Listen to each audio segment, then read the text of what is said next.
எனக்குன்னு நியாயம் கிடைச்சே ஆகணும். ஆமாம், இதை விடக்கூடாது. நம்மளும் சாமி இன்னைக்கு அதை நிச்சயம் எனக்கு நியாயம் கொடுக்கும்னு நம்புகிறேன்.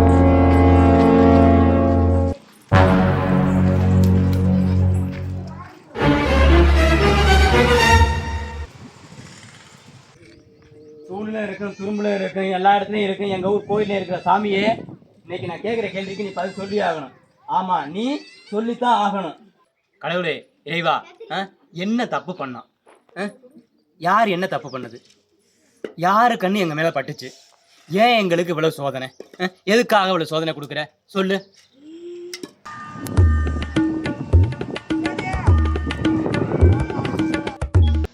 பாப்பா இங்கே வாமா, இங்கே வா. இது பிறந்த 3 வருஷத்துலையே எல்கேஜி போணுச்சு, அதுக்கப்புறம் யூகேஜி போணுச்சு, அதுக்கடுத்து பஸ் ஸ்டாண்டர்ட் போணுச்சு. இப்போ எல்லாத்துலேயும் ஃபஸ்ட் மார்க் வாங்க சொல்லி அவங்க வீட்டில் எவ்வளோ கொடுமைப்படுத்துறாங்க தெரியுமா? இந்த பாப்பாவுக்கு மட்டுமா, இருக்கிற எல்லாருக்கும். ஆமாம், 1ஆவதுலேருந்து 10ஆவது படிக்கிற, 12ஆவது படிக்கிற எல்லா பிள்ளைகளையும் ஃபஸ்ட் மார்க் வாங்குன்னு சொல்கிறாங்க.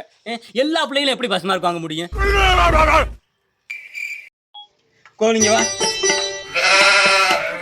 தம்பி இன்னும் 10ஆவது போகல, அதுக்குள்ளே 10ஆவதுல நீ ஃபஸ்ட் மார்க் தான் எடுத்தாருன்னு வீட்டில் சொல்கிறாங்க. 10ஆவதுல நீ ஃபஸ்ட் மார்க் எடுக்கிறன்னா வீட்டுக்குள்ளே வரக்கூடாதுன்னு இவங்க அம்மா சொல்கிறாங்க, இவங்க அப்பா சொல்கிறாங்க. இந்த கொடுமை இந்த பையனுக்கு மட்டுமா? இன்னும் எத்தனை பேருக்கு தெரியுமா?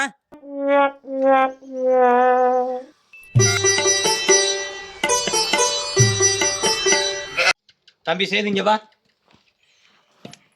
தம்பி 12ஆவது படித்து பரீட்சை எழுதி வீட்டுக்குள்ள நுழையிறதுக்குள்ள நீ அடுத்து என்ட்ரன்ஸில் பாஸ் பண்ணணும். இல்லைன்னு வச்சுக்கவேன்னு வீட்டில் மிரட்டல். பயந்துக்கிட்டு தெரியலாப்ல.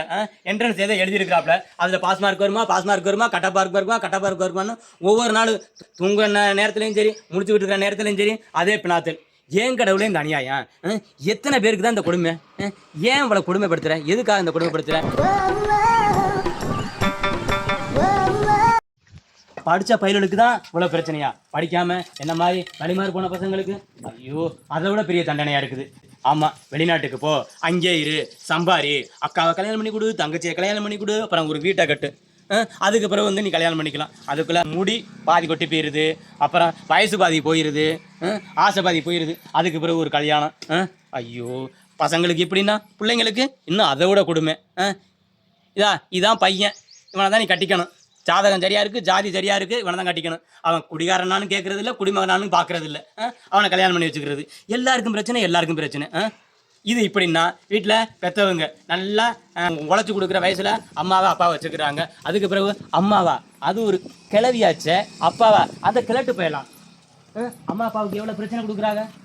எந்த அம்மா அப்பாவாவது நான் 50-60 வயசுக்கு மேலே நிம்மதியாக சந்தோஷமாக இருக்காங்களா? அவங்க நிம்மதியாக இல்லை, சந்தோஷம் இல்லை. ஏன் இந்த மனித சமூகத்தை ஏன் இப்படி கொடுமைப்படுத்தி வச்சிருக்கிற? ஏன் சொல்லு. நீ சொல்லி தான் ஆகணும். குரங்குல இருந்து தானே மனுஷன் வந்தான். ஏன் குரங்குல இருந்து மனுஷனை வர வச்ச? அவன் வாட்ட நிம்மதியாக குரங்காவே இருந்திருக்க கூடாதா? நான் குடிச்சு விட்டே கேட்கல, நல்லா குளிச்சு விட்டு தான் கேட்குறேன். இந்த பாப்பா நான் குளிச்சிருக்கேனா? குளிச்சு விட்டு தான் கேட்குறேன். சொல்லு கடவுளே, குரங்குல இருந்து மனுஷனை ஏன் உருவாக்குனே? சொல்லு. எங்களுக்கு இந்த கஷ்டம் ஏன்? சொல்லு. நாங்க குரங்காவே இருந்திருக்க கூடாதா? சொல்லு.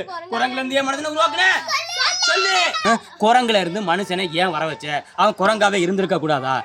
என்ன குரங்கு இன்னைக்கு சந்தோஷம் இல்லாமையா இருக்குது? அது வாட்ட குடும்பம் குட்டின்னு தானே இருக்குது. அது போய் கல்யாணம் பண்ணிச்சா, அது போய் வேலைக்கு போணுச்சா, அது போய் வீடு கட்டுனுச்சா? எதுவும் பண்ணாமல் அது நிம்மதியாக சந்தோஷமாக தானே இருக்குது. அந்த குரங்கு மாதிரி இந்த மனுஷனை இருந்திருக்க கூடாதா? ஏன் கடவுளை குரங்குல இருந்து மனுஷனை உருவாக்குனேன்? ஏன் கடவுளை குரங்குல இருந்து மனுஷனை உருவாக்குனே? சொல்லு.